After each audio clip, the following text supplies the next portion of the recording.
우리 하나님 말씀 보도록 하겠습니다. 신약 성경 빌립보서 4장입니다.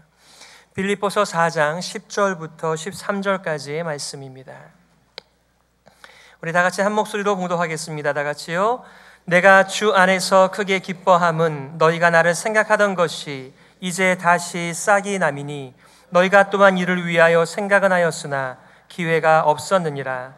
내가 궁핍함으로 말하는 것이 아니라 어떠한 형편에든지 내가 자족하기를 배웠노니 내가 비천에 처할 줄도 알고 풍부에 처할 줄도 알아. 모든 일에 배부르며 배고픔과 풍부와 궁핍에도 일체의 비결을 배웠노라. 내게 능력 주시는 자 안에서 내가 모든 것을 할 수 있느니라. 아멘. 우리 함께 봉독한 말씀 가지고 감사의 능력을 주소서라는 제목으로 말씀 증거하겠습니다. 제가 작년에 헤브론 교회에 부임하면서 여러 능력이 필요하다라고 여러분에게 말씀을 드린 적이 있습니다. 체력, 재력, 지력, 영력, 미력 이런 여러 가지 능력을 달라라고 제가 간구했는데요. 하나를 빠뜨렸더군요. 감사의 능력을 빠뜨렸습니다. 가만히 보니까 감사는 결코 나이로부터 나오는 것이 아니라 하나님의 주시는 선물에 대한 우리의 마땅한 반응인데 정말 우리 교회가 감사의 능력을 회복하기를 간절히 소망하는 것입니다. 여러분, 감사를 가르칠 수 있을까요? 물론 가르칠 수 있습니다. 저도 어렸을 때 우리 자녀들을 가르치면서 간식을 준다거나 아니면은 선물을 줄 때 감사합니다, 고맙습니다 이거를 해야 주곤 하였죠. 그러니까 순수하게 그냥 주면 되는데 저희는 더 아이를 잘 기르고 싶어서 감사하는 아이로 만들고 싶어서 그렇게 교육하고 훈련했던 경험들이 있습니다. 하지만 과연 성경에서도 우리들에게 감사를 명하실 때에 그것을 훈련의 차원에서 교육의 차원에서 다루실까? 저는 그런 생각은 들지 않아요. 아무리 우리가 감사를 가르칠 수 있다고 하더라도 감사는 우리들의 마음이기 때문에 그것을 강요할 수는 없지 않겠습니까? 어떤 분은 감사를 가지고 흥정을 하기도 하시더군요. 우리가 감사를 많이 하면 그만큼 더 많은 감사가 온다는 것입니다. 물론 그럴 수도 있겠죠. 하지만 그렇지 않을 수도 있습니다. 하지만 제가 성경을 볼 때마다 감사는 그런 식의 훈련이나 흥정으로 이루어지는 것은 아니다 싶은 생각이 더 많이 듭니다. 저는 만나본 적은 없지만 우치무라 간조의 이야기들을 많이 들었습니다. 그분께서 이렇게 말씀한 적이 있어요. 만약에 하나님께서 인생을 저주하신다라고 한다면 그것은 감사의 마음을 상실한 건조한 마음을 주시는 것일 것이다, 이렇게 말이지요. 그러니까 우리의 삶 가운데 감사가 사라지는 것 자체가 바로 하나님의 저주라고 하는 그런 의미라고 받아들여지는데요. 저는 우치무라 간조께서 어떠한 컨텍스트 속에서 이 말씀을 하셨는지는 잘 모르겠어요. 그러나 오늘날 감사가 좋은 것을 다 알기 때문에 감사를 가지고 사람의 목을 조른다라고 한다면 저는 또 그것은 아니다라는 생각을 하게 된다는 것입니다.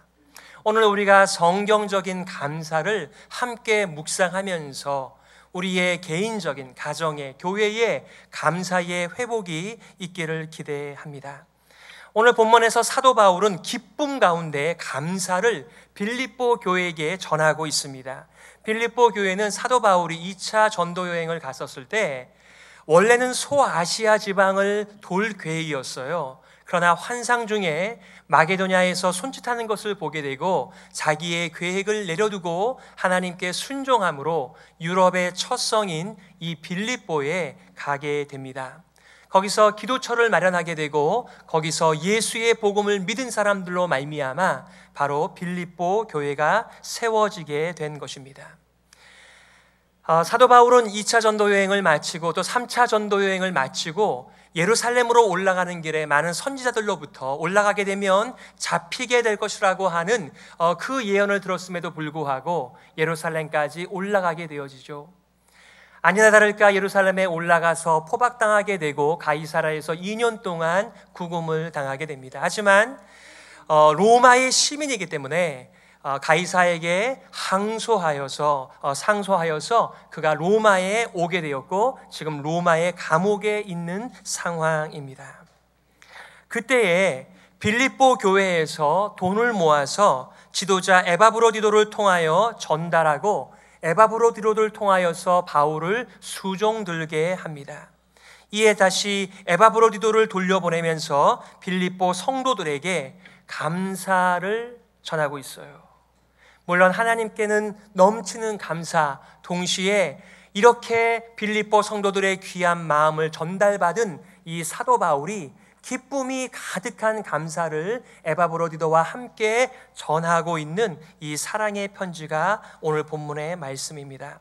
여러분들과 세 가지 나누기를 원하는데, 첫 번째는 바울의 감사이고요, 두 번째는 바울의 신앙 고백, 자족을 배웠다라고 하는 그 고백이고요, 세 번째는 이 신앙 고백의 원천이 되신 예수 그리스도이십니다. 첫 번째, 빌립보 성도들에게 감사하고 있는 바울을 오늘 우리가 만나게 돼요. 우리 10절 말씀인데 다 같이 한번 읽어보겠습니다. 시작. 내가 주 안에서 크게 기뻐함은 너희가 나를 생각하던 것이 이제 다시 싹이 남이니 너희가 또한 이를 위하여 생각은 하였으나 기회가 없었느니라. 저는 이 본문의 말씀을 볼 때 참 따뜻한 사도 바울의 어머니와 같은 그런 마음을 함께 보게 됩니다. 왜 그런 것일까요? 여러분, 빌립보 교회는 여러 가지 안팎의 문제들이 있었습니다. 특별히 이 유오디아와 순두계의 이 여성 지도자들인데 이 두 분이 마음이 갈라졌어요. 그러니까 교회가 이 두 리더십을 통하여 같이 줄을 서게 되면서 온 교회가 어렵게 되어진 것입니다. 더군다나 여러분들께서 초대교회라고 말을 하면 이 초대교회는 힘들다, 고난 중에 있다, 어렵다, 이것을 전제하셔도 틀림이 없습니다. 그러니 안팎에서 그렇게 어려움을 가지고 있는데 그 당시에 교통도 그렇게 크게 발달되지 않은 상황 속에서 사도 바울을 챙긴다라고 하는 것이 그게 가능한 일이었겠습니까? 그럼에도 불구하고 그들이 에바브로디도를 보내면서 이렇게 바울에게 헌물을 드렸던 것입니다. 근데 사도 바울께서는요, 이렇게 지금 말하고 있는 건 아닙니까? 내가 주 안에서 크게 기뻐하는데 너희가 나를 생각하던 것이 이제 다시 싹이 났다, 이렇게 얘기합니다. 이게 무슨 말일까요? 이전에 좋은 관계가 있었는데 그동안 아무런 교류가 없었던 상태이다라고 하는 것을 전제하는 거 아니겠습니까? 그래서 여기에 나를 생각하던 너희의 마음이 다시 싹이 난 것을 볼 때에 내가 기쁨 가운데 있다라고 말을 하는 것입니다. 빌립보 교회의 여러 가지 어려움을 충분히 이해하면서 자신이 잊혀진 존재가 되는 듯한 그러한 기분을 느낀 것이 틀림없었지만 그것이 잠시였다라고 애써 표현하면서 빌립보 성도들에게 자신이 부담이 되지 않기를 바라는 것입니다. 그렇지요. 어디에 그게 나와 있습니까? 이렇게 말합니다. 너희가 또한 이를 위하여 생각은 하였으나, 무슨 생각을 했다는 것입니까? 늘 그들의 생각 속에, 늘 그들의 마음 속에 이 로마 감옥에 갇혀있는 그들의 사도 바울을 품고 있었다, 이 얘기를 하고 있는 것입니다. 사실은 이 변명은 빌립보 성도들이 바울을 대하여 말해야 되는 것이 아닐까요? 사도 바울이요, 우리가 마음은 있었습니다. 그런데 기회가 충분치 않아서 표현을 하지 못했는데 이번에 하게 되었습니다. 이렇게 해야 되는 것이 상식일 텐데 지금 빌립보 성도들은 그런 얘기를 하지 않아요. 그런데 그들이 말하지 않은 것까지 염두에 두면서 그들이 혹시라도 나의 기쁨의 감사의 편지에 대하여 부담을 가질까 봐 지금 이렇게 얘기하는 것입니다. 내가 너희 마음을 잘 알고 있지. 너희가 기도할 때마다 나를 위해서 간구하고 나를 사랑하고 아끼는 거, 너희 마음에 내가 가득하다는 거 내가 알고 있는데 너희가 그저 기회가 없어서 표현을 하지 못한 거 내가 알고 있으니까 절대 부담 갖지 말어. 이런 얘기가 이 10절의 메시지이죠.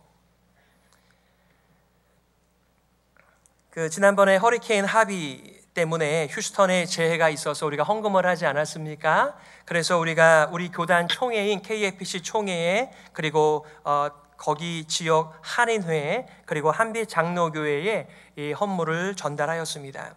한빛장로교회에서 편지가 이제 왔죠. 그 중에 일부를 말씀드리면 이런 내용입니다. 사랑의 헌금이 큰 위로가 되었습니다. 재난을 당한 교우들에게 귀한 사랑의 나눔이 특별한 감사 그리고 은혜가 되었습니다. 다시 한번 귀한 사랑의 나눔과 관심에 깊은 감사를 드립니다. 이렇게 얘기했습니다. 저는요, 그렇게 길지 않은 감사의 편지이지만 그 정영락 목사님의 마음 깊은 곳에 우리 헤브론 교회의 그 교회와 목사님과 지역을 사랑하는 그 마음이 잘 전달이 됐고, 그리고 그분의 마음 가운데에도 사실 우리의 헌금 때문에 그들이 얼마나 더 나아졌겠습니까? 많은 우리의 그 생각하는 거, 사랑하는 거, 그런 마음의 전달과 관계가 있었다는 것이죠. 저와 여러분의 삶 가운데서도 사도 바울의 이런 성숙한 감사의 인사들이 오히려 우리들의 삶을 더 풍요롭게 부유하게 만든다고 믿습니다.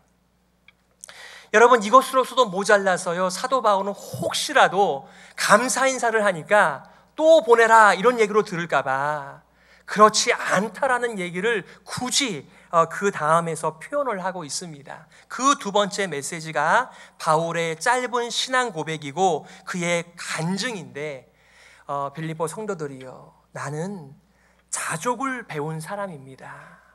내가 부유하든지 내가 가난할 때이든지 어떠한 상황에서도 만족하는 일체의 비결을 가지고 있는 사람이기 때문에 나에 대해서는 더 이상 염려하지 마세요. 더 이상 선물 보낼 필요 없습니다. 괜찮아요. 이 얘기를 지금 하고 있는 것이죠.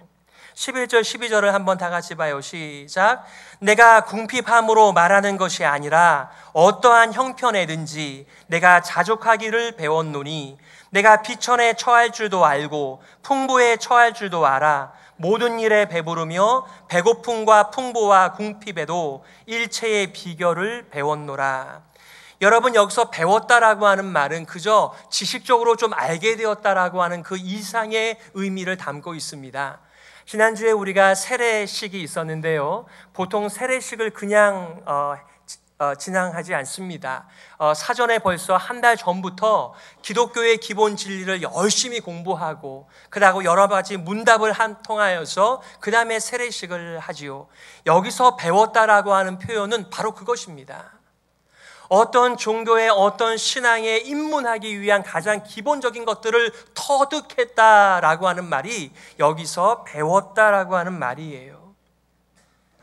자, 그러니까 무엇을 얘기하는 거예요? 결코 자족하는 마음을 갖는 것은 쉬운 일이 아니다라 한 것을 말씀하고 있는 것입니다. 여기서 지금 내가 일체의 비결을 배웠다, 여기서 표현된 것을 좀 상징적으로 이렇게 한번 표현해 보죠. 빈손과 가득한 손, 이렇게 말입니다.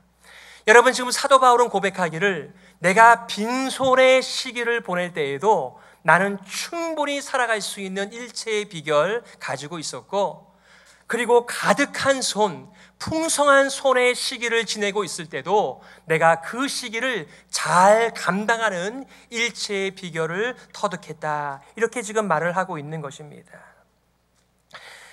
여러분, 자족하는 거, 일체의 비결을 배우는 만족한 삶, 또 삶의 대처, 이것이 정말 귀한 것이기는 하지만 이것을 터득한 사람이 많지 않습니다.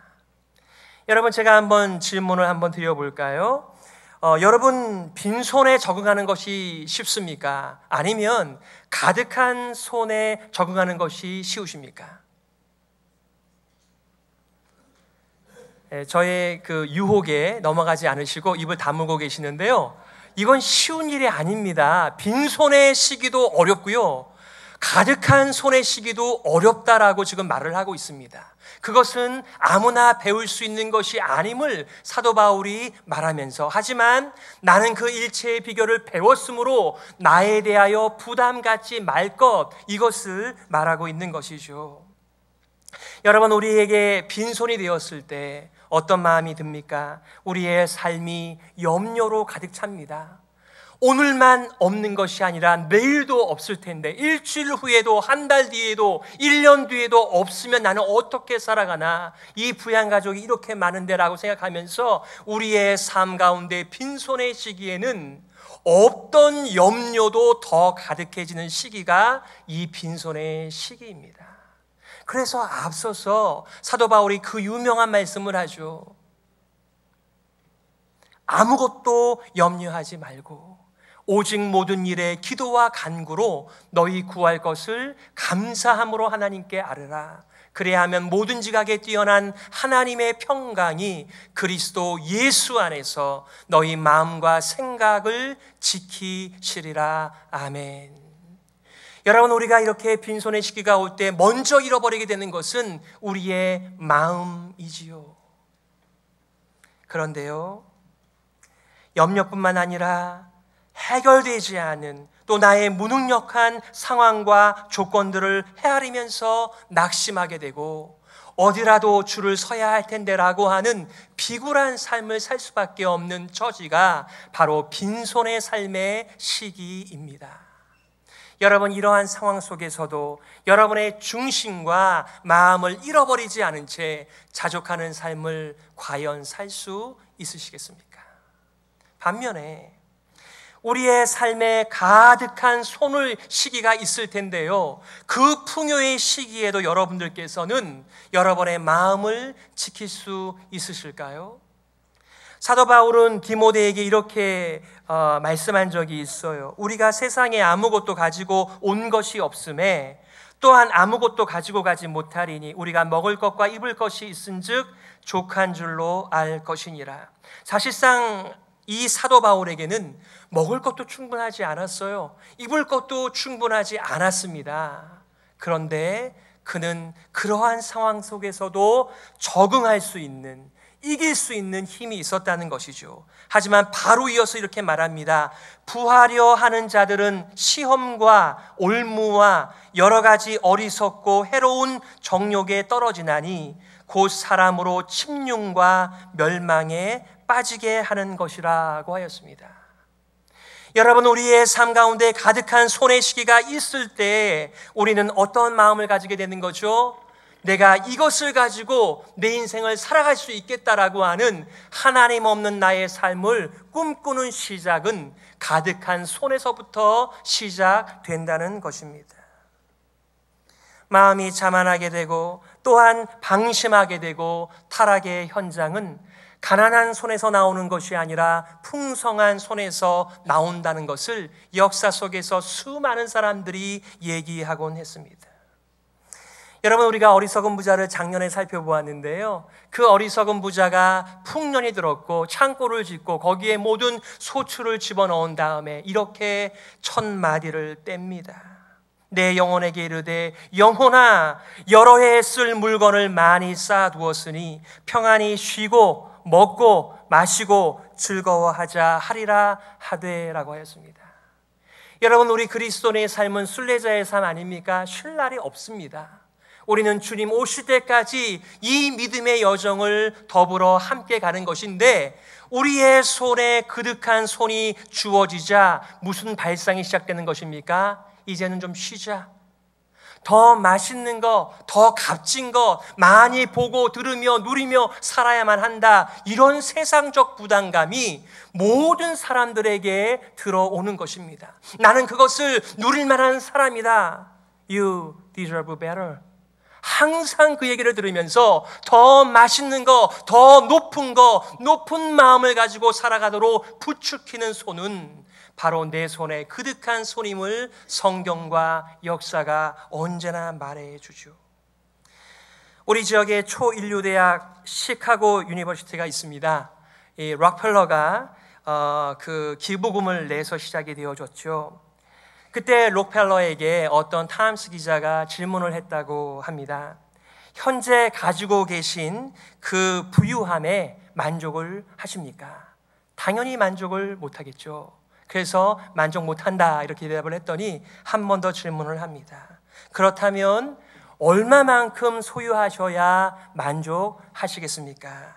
그 유명한 대답, 조금만 더입니다. 모든 사람들이 조금만 더를 꿈꾸면서 그렇게 인생을 살아갑니다. 여러분, 이러한 삶의 방식과 터전 속에서 자족한다라고 하는 그 중요한 가치를 우리 그리스도인들만 추구하며 살아가는 게 아니에요.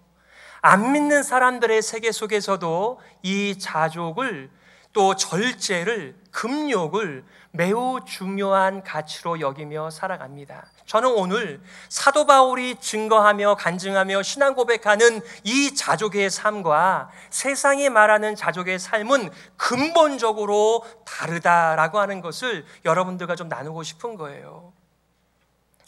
여러분, 스토아 학파라고 들어보셨습니까? 그나스틱이라고 영지주의자들은요, 영은 선하고 아름다운 거지만 육체는 나쁘고 악하고 사탄적이다, 이런 철학을 가진 사람들이에요. 그러다 보니까 육체를 대하는 삶의 태도가 크게 갈라져 있는데, 한쪽에서는 이 스토아 학파라고 이 못된 몸을 금욕해야 한다, 절제해야 한다, 자족하도록 만들어야 된다, 그래서 심한 고난을 자청하여 받았던 것입니다.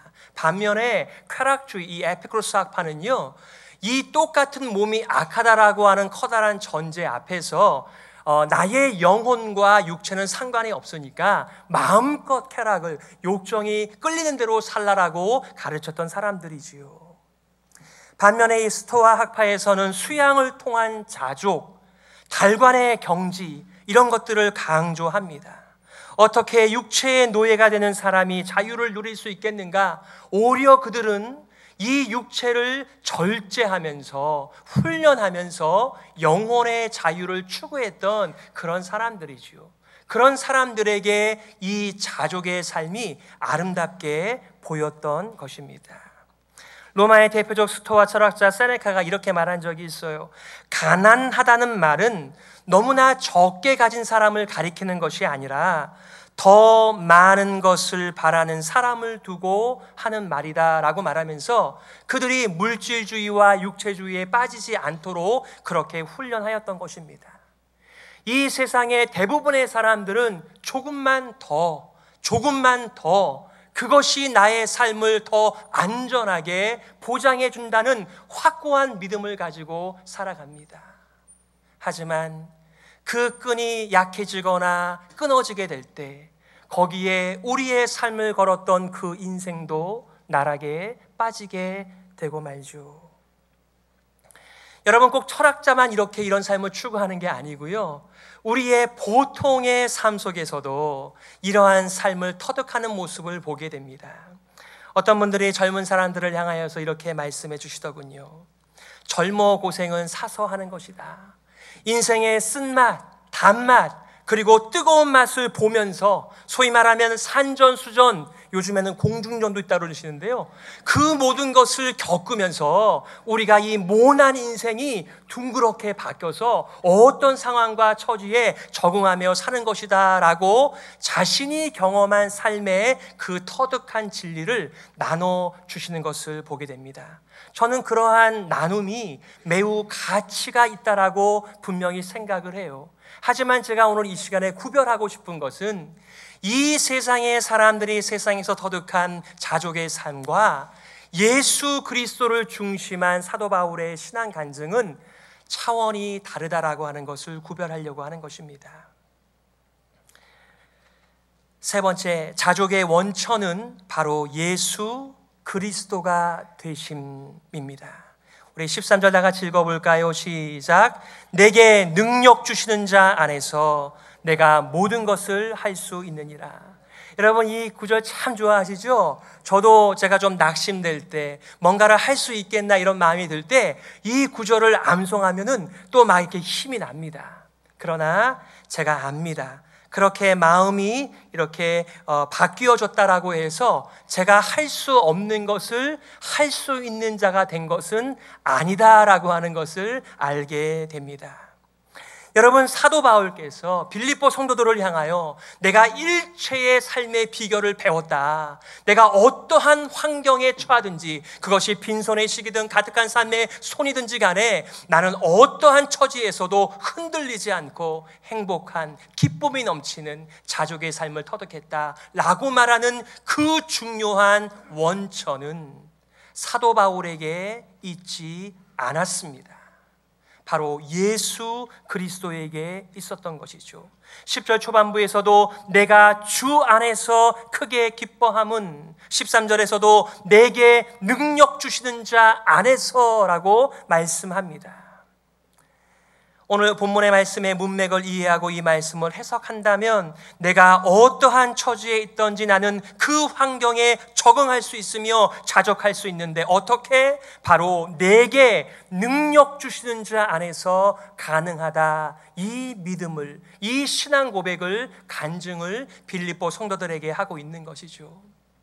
그 시작은 빌립보 성도들에게 조금의 부담도 되지 않겠다라고 하는 이 어머니 같은 아버지 같은 사랑의 마음에 사도 바울의 마음이었지만 이 일을 통하여 빌립보 성도들도 자기처럼 어떠한 환경과 처지와 조건에 있다고 할지라도 그 환경에 휘둘리는 그러한 사람들이 아니라 언제나 자족하면서 하나님의 주신 복 누리며 살기를 원하는 마음에서 이렇게 말하고 있는 것입니다. 바울 사도는 모든 것을 그리스도를 통하여 이해하였습니다. 그리스도인들의 기쁨과 감사는 절대적으로 의존적입니다. 하지만 세상의 자족과 수양과 달관의 경지는 나의 능력에 의존하고 있는 것입니다. 나의 수준만큼 누리는 자족입니다. 하지만 성경에서 말하고 있는 것은 바로 예수 그리스도의 능력 주심에 나의 자족이 달려있다라고 하는 것을 신앙 고백하는 것입니다. 그리스도인들의 감사는 철저하게 의존적임을 말하고 있는 것이죠. 바울의 기쁨과 감사는 환경에 기초한 상황에 달려있는 감사가 아니었어요. 예수 그리스도 안에 뿌리를 박은 삶에서 오는 진정한 기쁨과 감사였죠. 여러분 골로새서 2장 6절 7절 그러므로 너희가 그리스도 예수를 주로 받았으니 그 안에서 행하되 그 안에 뿌리를 박으며 세움을 입어 교훈을 받은 대로 믿음에 굳게 서서 감사함을 넘치게 하라. 아멘. 여러분 감사는요 우리가 지금 예수 그리스도와 어떤 관계에 있는지를 보여주는 바로메타와 같습니다. 우리의 삶의 감사를 억지로 조장하는 것이 아니라 정말 내가 어떠한 인생을 살아가고 있는가의 진정한 표현이 우리의 감사의 표현에 달려있음을 말하고 있기에 여러분 억지로 감사하지 마세요. 훈련이나 교육으로 되는 것이 아니고요, 우리가 예수 그리스도 안에 뿌리를 박고 세움을 입고 있는가, 그 열매가 우리가 감사로 기쁨으로 표현되는 것이지요. 여러분 성경에 많은 인물들이 있습니다. 그분들의 인생을 그냥 스쳐 지나가며 보시지 마시고요, 그들의 통전적인 인생을 한번 생각해 보세요. 그들의 믿음의 여정을 말이지요.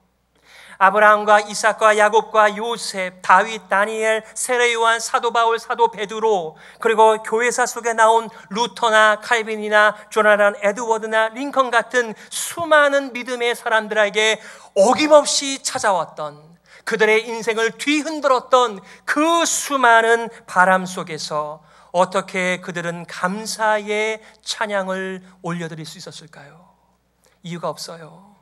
그분들이 잘나서가 아니라 그분들이 예수 그리스도 안에 뿌리를 박고 있었기 때문에 예수님께서 내게 능력 주시는 자 그분 안에서 내가 모든 것을 할 수 있게 되어진 것입니다. 우리는 이렇게 말할 수 있을 거예요. 자녀가 좋은 학교에 들어갔습니다. 또 좋은 직장에 취직했습니다. 가족이 다 건강합니다. 직장에 아무 일 없어요. 사업이 다 잘 돼요. 감사하지요. 그러나 우리의 감사는 물론 이런 것들도 감사하지만 근본적으로 위로부터 오는 감사임을 말씀드리는 것입니다. 조건에만, 환경에만 매달려 있는 기쁨과 감사는 마치 시한폭탄과 같아요. 언제 깨질지 모릅니다. 그러나 주 예수 그리스도께서 주시는 능력과 기쁨은 믿음으로 받는 선물인 것입니다. 말씀을 정리하면서 디모데전서 초반에 사도 바울은 이렇게 디모데에게 고백을 하더군요. 나를 능하게 하신 그리스도 예수 우리 주께 내가 감사함은 나를 충성되이 여겨 내게 직분을 맡기심이니. 그러면서 이렇게 말을 해요. 우리 주의 은혜가 그리스도 예수 안에 있는 믿음과 사랑과 함께 넘치도록 풍성하였도다. 그 예수 그리스도의 날마다의 은혜와 그리고 사랑과 믿음을 공급받으면서 그의 삶 가운데 감사의 열매가 맺혀진 것입니다. 사랑하는 성도 여러분, 사도 바울은 로마 감옥에 갇혀서 빌립보 성도들에게 기쁨의 감사를 고백하고 있습니다.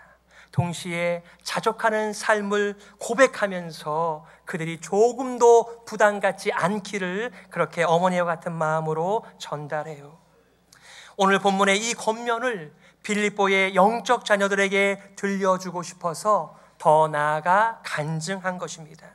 예수 안에서 자족하는 삶을 살아, 이것이 사도 바울의 마음에 가득한 진정한 목회였던 것입니다.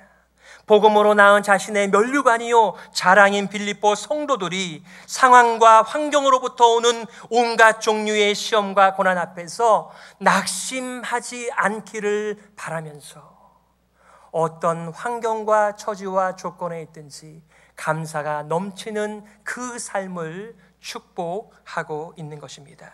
이 축복을 주 예수 그리스도의 이름으로 여러분들에게 전합니다.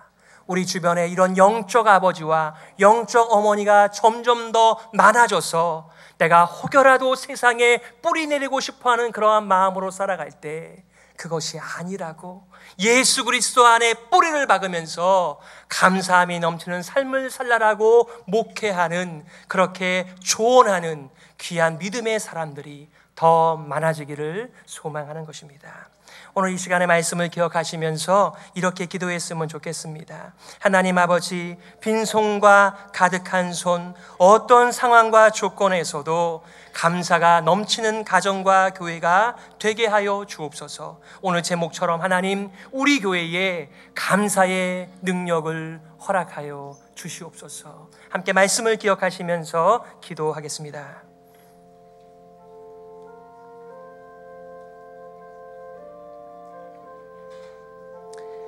하나님 아버지, 감사합니다. 배우자를 주시고 부모님을 주시고 자녀들을 주셔서 감사합니다. 또한 직장을 주셔서 감사합니다. 사업장을 주셔서 감사합니다. 건강을 주셔서 감사합니다. 하지만 하나님, 주 예수 그리스도로 인하여 하나님께 은혜 받아 누리고 믿음 가운데 살아가게 하여 주시니 감사합니다. 주님께 받은 직분을 소중히 여기면서 하나님의 영광을 위하여 쓰임받는 온 교회가 될 수 있도록 아버지 하나님이여 은혜를 내리어 주시옵소서. 하나님 아버지, 은혜를 감사합니다. 내일을 예측할 수 없는 불안한 시기를 살아가면서 우리의 삶 가운데 염려가 아닌 감사와 기쁨이 있는 것은 예수 그리스도께서 우리들에게 날마다 은혜와 믿음의 능력을 주심인 줄 믿습니다. 하나님, 우리의 삶 가운데 예수님께 뿌리박아 감사가 넘치게 하여 주시옵소서. 살아계신 예수님의 이름으로 기도드리옵나이다. 아멘.